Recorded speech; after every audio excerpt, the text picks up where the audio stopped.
Alright, so I wasn't going to make this video today. In fact, I wasn't going to make a video today at all because unless you've been hiding under a rock, you probably already know that Intel released their 12th gen Alder Lake CPUs today. I don't have one of those samples. No reason for me to try to do a review on something I don't have. Did not, for various reasons, did not try to pre-order one or anything like that, but I'm still going to talk about it.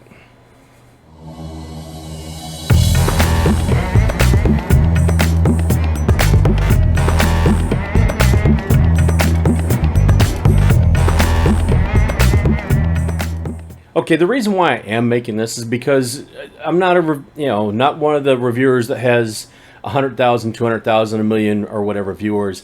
I am your average PC guy, like I'm sure that most people that might be watching this are as well. The CPUs I've got range in age. I don't know. I'm using CPUs anywhere from 5 years to 2 years old or something. And most people that are watching this are going to be watching on CPUs that are probably in that same age range, maybe even a little bit older. And the thought process is, do I need something like this? To kind of give you an idea, in case to give you a little bit of background, in case you haven't heard or don't know, the 12th generation, the 12,000 series CPUs, and Intel's released CPUs ranging from their 12,900 down to their 12,600 so far. And they have a different architecture. There's a combination of performance cores and efficiency cores, similar to some things like Apple does it now, ARM processors. There's a lot of mobile processors that have a combination of larger cores and smaller cores to split up the workload. The larger cores are multi-threaded, so they can handle a lot of your high-power stuff, and the efficiency cores are meant to be able to handle the low, just web browsing, small little things that might be handling, in the background. So today, like I said, Intel released their 12,000 series, their 12th gen. And to be honest with you, really, really good CPUs from everything I've seen. Now I have watched a number of reviews, and I'm going to list some of those reviews sort of by category later. I'll put them in the comments because there was a lot of different ways that people reviewed these CPUs. They reviewed it by the standards or the performance on Windows 10. They reviewed it by the specs on Windows 11, which is an upgrade that a lot of us haven't moved to yet. They've done it with, in some cases, comparing DDR4 to DDR5. There's been some that have just taken a look at what the power and the temperatures and things like that are. So I'll kind of split those up into categories, and I'll list them in the comments. But to let you guys know, it's one of those things, okay, it is a brand new CPU. It is something that does now perform better than the top-of-the-line AMD CPUs, but how many of us have those either? Chances are, if you're watching this channel, you're not rocking an AMD Ryzen 9 5900 or a 5950. You're probably, using something more like a Ryzen 5 3600X, or maybe an Intel 7500 or 7700 or something like, 7400. I don't know if there's a 7500. I don't remember. But anyway, you're probably doing something more along those lines, or maybe even a laptop or a pre-built or something like that that's got an APU in it. So the chances are very good that if you're seeing this or you're watching this, you're not rocking a top-of-the-line AMD or a top-of-the-line, a 10900 or 11900 from Intel anyway. You're not looking at that upgrade. But to kind of let you know what's going on, this CPU does come in at a price that's set between AMD's two highest CPUs right now. It comes in about halfway in between the 5900 and the 5950. It's supposed to sell for around $650, I believe it is. I haven't seen an actual number because of course, wherever you look, it's a little bit different. It's on a motherboard that's a new type of motherboard.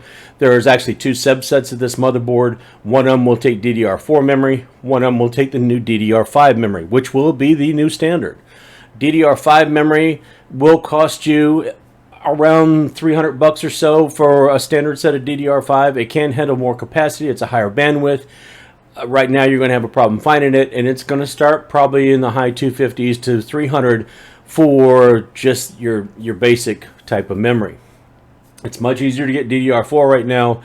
You can still get the new motherboards with DDR4. However, the motherboards themselves start at about $240 and they go up from there. where you can spend several hundred, and for the upper echelon of motherboards, you can still spend $700 or $800 or more. You probably, in this case, I'm sure you'll be able to find motherboards that'll cost $1,000 or more. The other part of that is you're also looking at more power. So let's just kind of an idea. What they call, or what they used to call, the TDP, or the top end of the power draw. For a Ryzen processor, it's in the neighborhood of about 120 watts. There's about 120 watts of power that your CPU draws. Fairly power efficient. I'm not going to say fairly. It's decent. But, I mean, that's the reason why you can get away with, say, a 500 or 600 watt power supply in some cases for a mid-range system, because the total consumption of your video card, your CPU, and everything is enough for that mid-range power supply to be able to handle. Well, in this case, Intel has sort of taken the lid off of that. They have not limited the power at all on this, and theoretically you can let it go wide open as long as you can cool it. That's going to be a thing we talk about in a minute, which means that it will pull in excess of 225 watts. That is, we're talking a good 80% more than an AMD processor. Now keep in mind, it is slightly faster. I will admit, it is slightly faster. It's better in production applications, better in gaming applications by anywhere from about 5 to maybe 20% on the average, but it does take more power. And so you're talking in some cases 60 to 70% more power, which means, yeah, you're going to have to get a bigger power supply. Now the Ryzen 9 is, like I said, AMD's top of the line, and the Intel new 12900K, KF. There's several variants with and without internal graphics. It does perform better than that Ryzen 9 in many cases, right along the line or just a little bit above, anywhere from, like I said, 5 to 15% more, 5 to 20% more. It will take either DDR4 or DDR5. So if you have DDR4 and you are lucky enough to get a motherboard and you want to try this new 12th gen, and I would probably recommend going down to something like a 12600, which will be more economical, and it will probably perform very, very well compared to the latest Ryzens, the 6 and 8 core Ryzens, maybe the 5600X and the 5800X.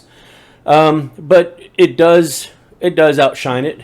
But like I said, it does take more power.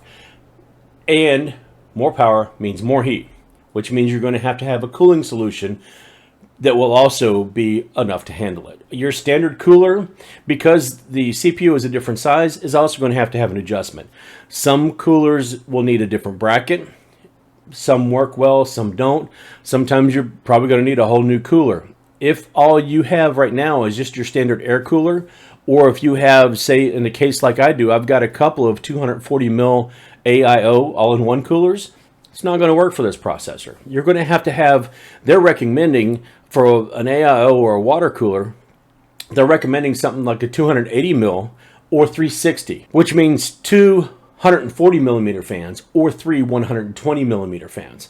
So a lot more surface area to pull, a lot more water to circulate, and try to keep the temperature down. Even then, you still might have a little bit of throttling, because it's going to get close to that 100-degree temperature or whatever that you never really want a CPU to get to. Now, the thing about that is that's just the high end. So if you do have, like I said, something in my case where I've got a 240 millimeter where it's two 120s, then you're probably going to be fine if you end up opting and can get a motherboard and go ahead with like a 6 core or 6 primary cores or 6 performance cores, like a 12600 or something. That might do you very well. The bad that we're going to talk about, the price. The prices on the processors are a little bit less than most of the AMD counterparts, but the price of the motherboards, like I said, $240 and up for the motherboards, $300 and up for a set of memory, for the least expensive memory, if you can even find it. I went searching on Amazon, Newegg, and a couple other sites, couldn't find any DDR5 memory. It was already sold out and gone. So I don't know when that's going to become available again, but you are going to have some issues.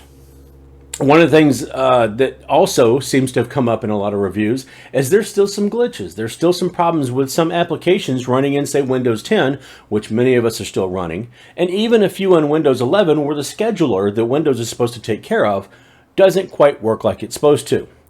Sure, it'll be ironed out, but the early adopter's curse is there's going to be some issues along the way.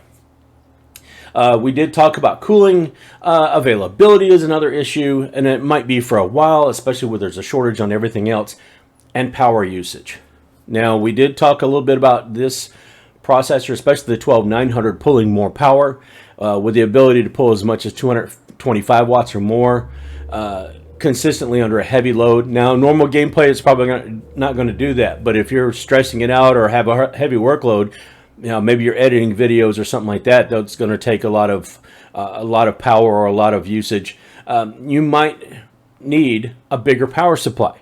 Now, there's good and bad in that, because Intel kind of has gotten out in front of this.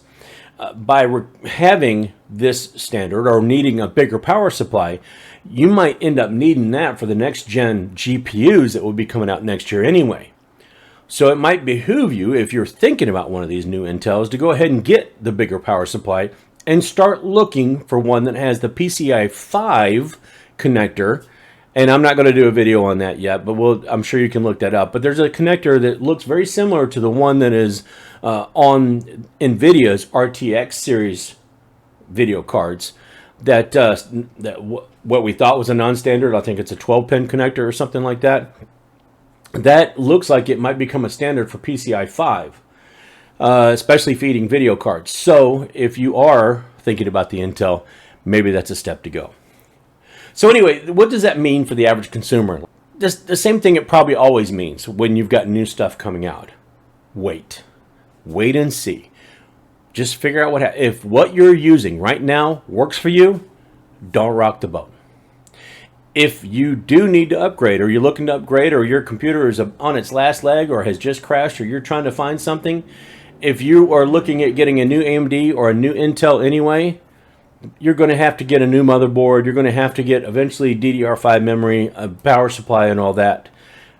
How much money do you want to pay up front? And what do you want to, what can you afford, or what can you do up front?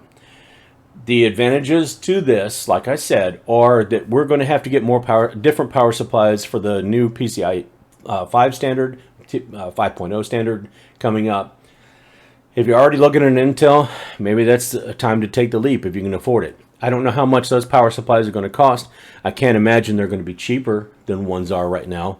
They're going to have to be more expensive because it's a different connector and all that on it. So, and going to have to handle different wattage, and I'm sure they're going to have to be more power efficient.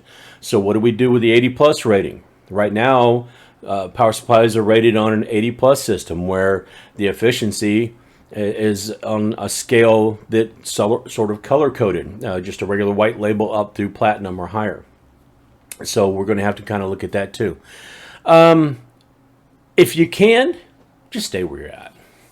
It's bad enough we're trying to figure out how to upgrade from Windows 10 to Windows 11 without taking a big hit to performance, or having problems with our hard drives, or trying to figure out TPM and all this other stuff.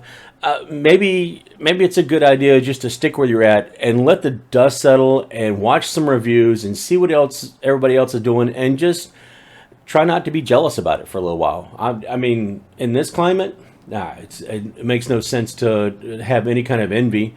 Half of us can't get GPUs anyway. So we just got to do the best we can with what we have.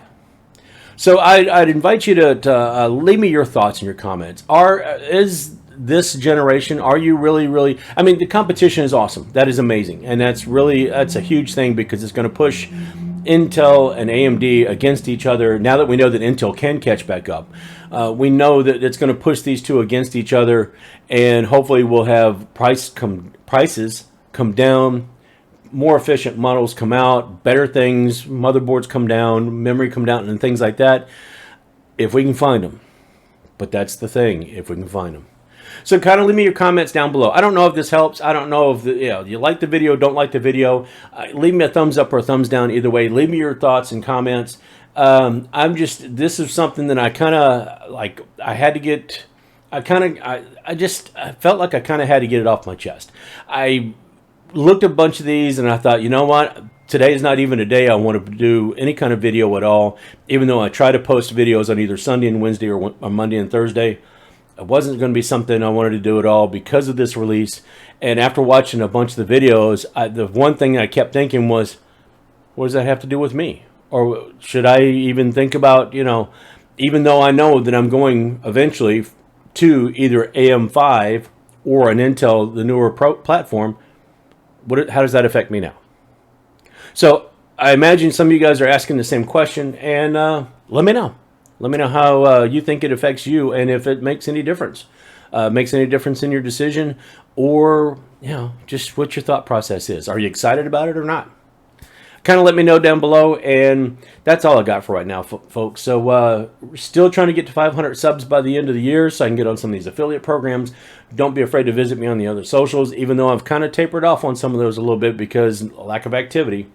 But anyway, I'm there if you guys are, and I will be. And until next time, I'll see you later.